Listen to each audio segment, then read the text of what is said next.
I perceive all the images that I rescue as being historical. It doesn't matter if the roll was shot in the 1990s. I see that as being a piece of history.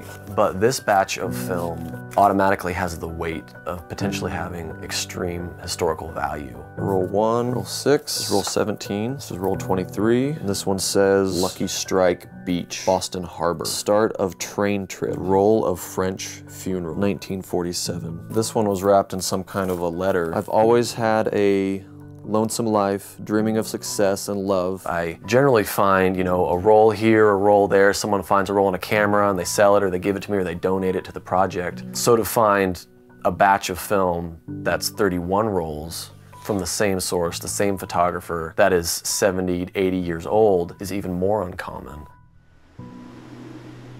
All right, so now I have to load the film onto these plastic reels, and then I put them in this light-proof tank, and then I can take that back out into the kitchen and do the developing in straight daylight. And it goes around the reel like this, so that none of the film is touching itself. If the film is touching, then the developer can't get on it, and it won't develop that part of the film, and you'll have that film ruined. So you never want any of the film touching. I've got to shut off the lights and just do this in complete darkness. So.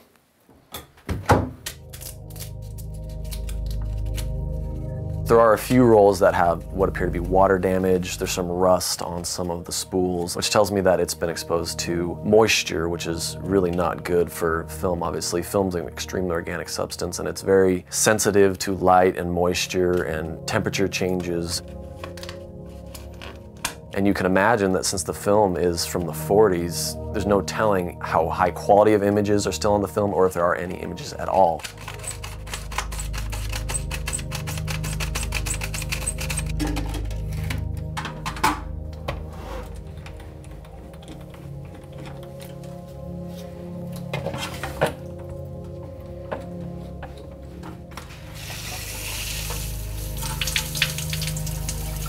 Some people might look at how I develop film and see that I'm doing it in my kitchen and I'm loading film in my bathroom, and they think that potentially the quality is lower or the attention to detail is lower as opposed to like a big developing house. And when you are developing film that is so unique as this, where each roll is expired, one might have water damage, you really have to approach it in a small batch approach where you have to treat every roll individually, and you can't think about bulk processing this type of film. So all the film is loaded here in the light-proof tank from the dark room.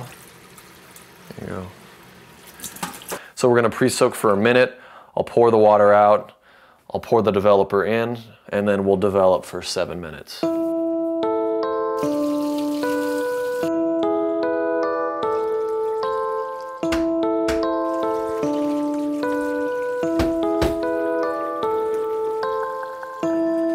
This definitely isn't my first time for the Rescued Film Project developing rolls of film from this age and this era.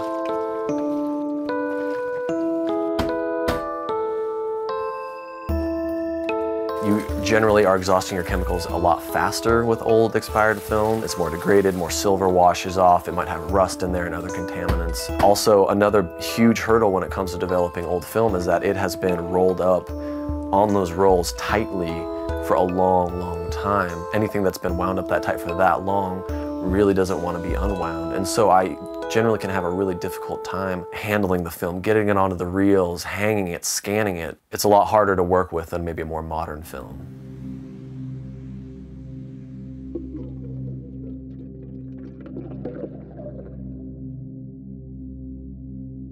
Each batch takes around 30 minutes, and you're literally just sitting there and you're agitating it every 30 seconds.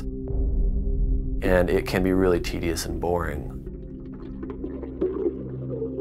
But right around the last 10 minutes of the process, when I'm washing the film, I start thinking, I'm about to open up this tank and see what's on these rolls of film, if there's anything. I get the most nervous while developing the very first batch, because that will be an indicator of the types of images I'm going to get in the rest of the batch. And if I don't get much of anything, then I get really worried. There is a large possibility that I might not recover a single image from any of these rolls of film. All right, so I'm gonna pour this out. I'm gonna open the top. You can see the film, the reels are in there. And there's one more little step. I'm extremely nervous at that point.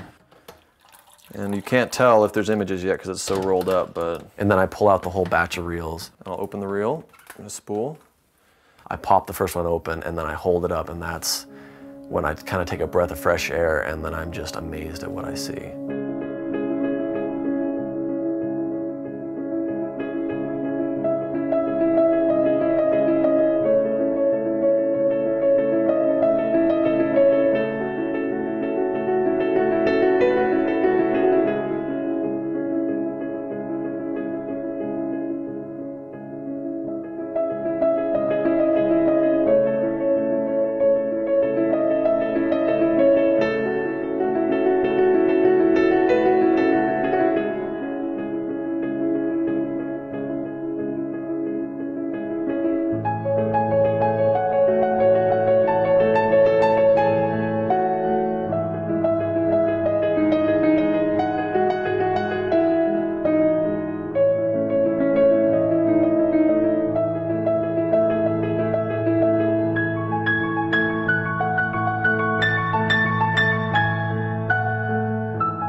What I'm noticing is that most of the images are wide landscape scene shots. The photographer seemed to be really interested in capturing moments that had kind of a large significance to multiple people. Groups of soldiers standing in harbors and waiting for trains and walking out of church.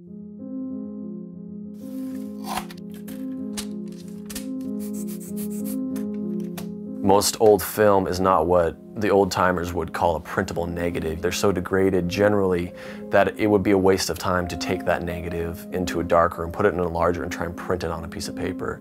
What I love about the technology we have now is I can scan it. Even if I don't see everything that's on that negative, the scanner can then pick up detail and images that I never could see with the naked eye or even with an enlarger.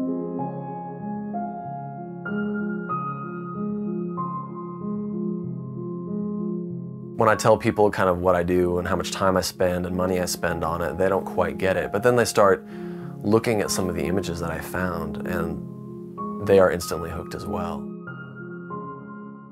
They can't believe that some of these images have never been seen before. When I pull the film that I just developed out of my film developing tank and look at them, I'm the very first person who has ever seen that picture. They've never been enjoyed. They've never been remembered.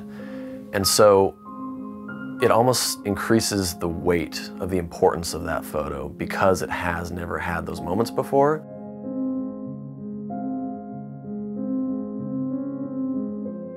And that's really the goal of the Rescued Film Project. It's really about saving as many images as possible before they're all gone. We really look at every roll of film as if it's the photographer's mark in history, as them kind of saying, hey, I exist, and these moments in time were important to me. And even if the photographer's not around anymore to remember them, we want to reveal the images to the world because the moments in time that were captured on these forgotten rolls of film were important to someone at some point.